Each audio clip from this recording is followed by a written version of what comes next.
Namaskaram everyone, this is Vishwaksen and welcome to Vaka Talks. Today I want to talk about enablers.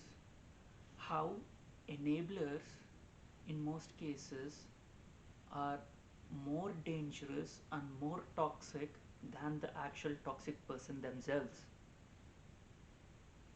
I want to narrate an incident from the Itihasa of Mahabharata and explain how enablers enable this toxic person and support this toxic person even when you make it clear that this toxic person, what they are doing is wrong on multiple levels.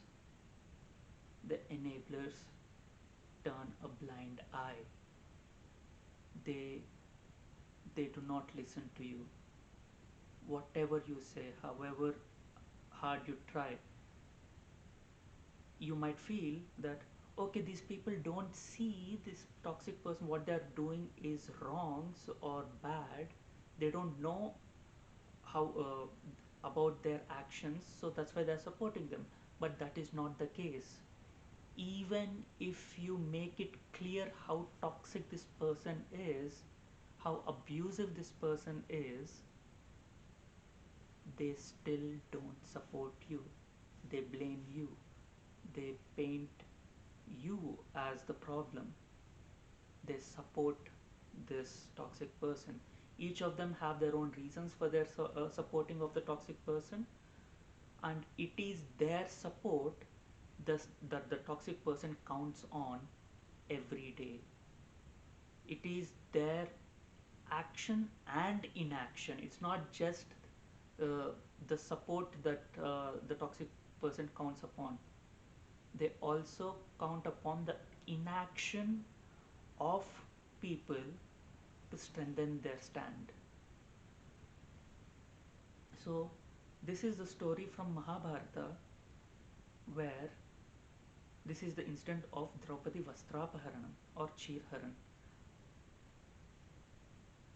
So, Pandavas have gambled all their kingdom, their riches, their weapons, and themselves, and finally wages Draupadi and loses her as well.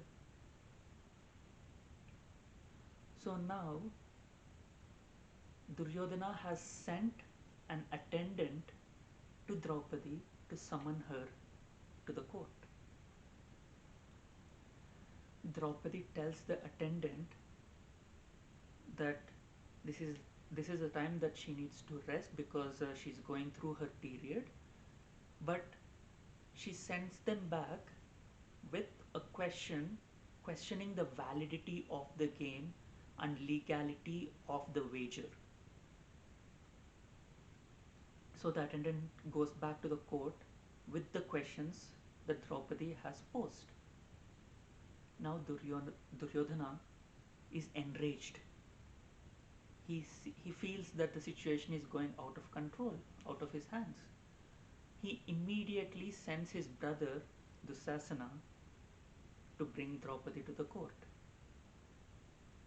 Dusasana drags Draupadi to the court. He holds her by her hair and drags her into the court.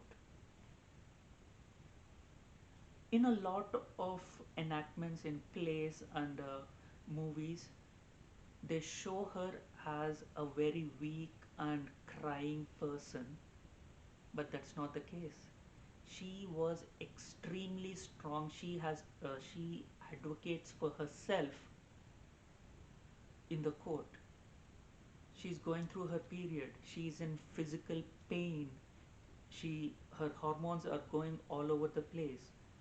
In spite of that, she has a presence of mind.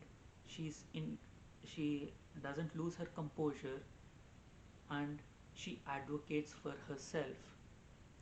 She questions the legality of the game.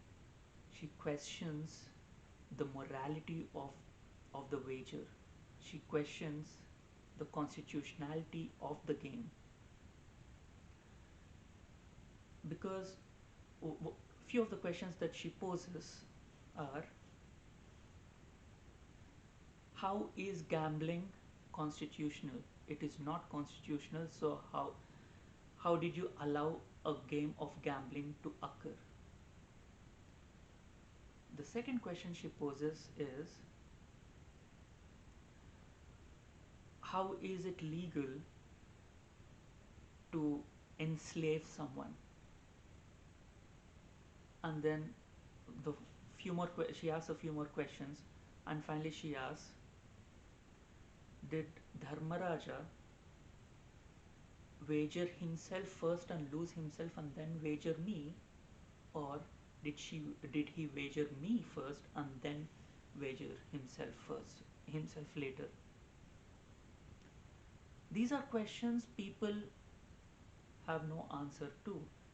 Rather, people do not want to answer, because in each of these questions that she poses, she has established that the game of dice, the gambling that has happened, is not valid.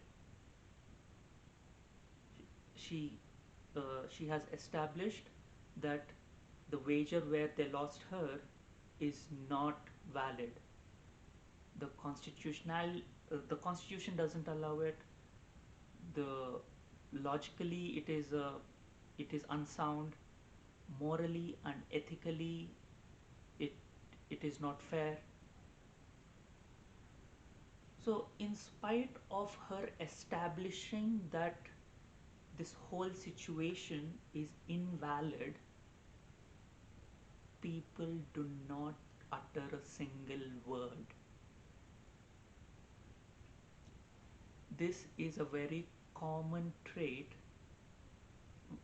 with toxic people surrounded by their enablers. The enablers always turn a blind eye to the reality of the situation, to the actual toxicity and abuse. They choose not to respond. They choose to be quiet. Finally, she is made helpless. She is not a helpless person. She is a very strong person. She she is she advocates for herself when there is no one to support her. She is a very strong person. She is made helpless. She is made helpless. She is reduced. Her rights have been snatched away from her. And finally, in her helplessness, she seeks help from Krishna, and Krishna Paramatma had to intervene. Each one of them were quiet for various reasons. They were two people, they were just two people among all the people in the court who stood up and the questioned the actions that were happening. The first was Vidura. Vidura says that this is not legal. He says in the beginning that gambling is not legal, it should not be entertained. He was silenced. He was silenced, saying, well, these are just kids, let them play, let's entertain them, and if things go out of hand, we are always there to step in. He was silenced. Anyone who stands up for the victim or survivor is silenced.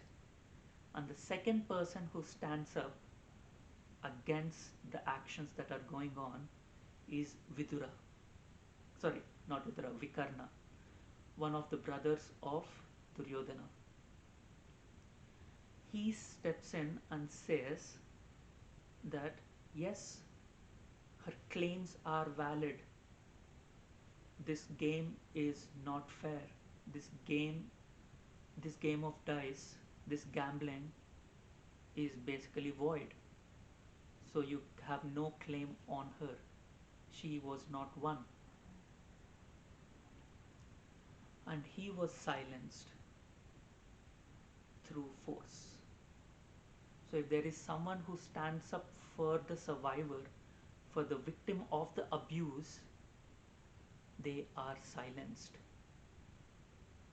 The group protects themselves because if they don't, then there is no group at all. The enablers protect each other. Enablers always enable the toxic person. Enablers, they have various reasons. I will go through few of the characters and talk about their reasons for justifying their inaction in the following days.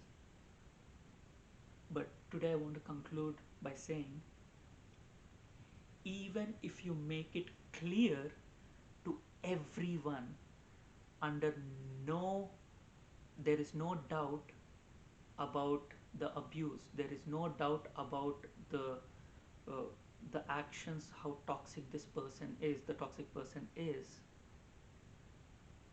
how clear you make it to anyone, to everyone, they don't stand up to support you when they are enabling the toxic person.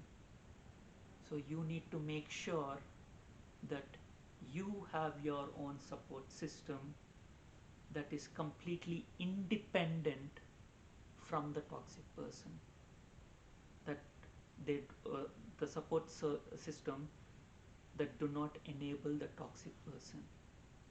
You need to be strong. There is no point in pointing out the toxicity of the situation.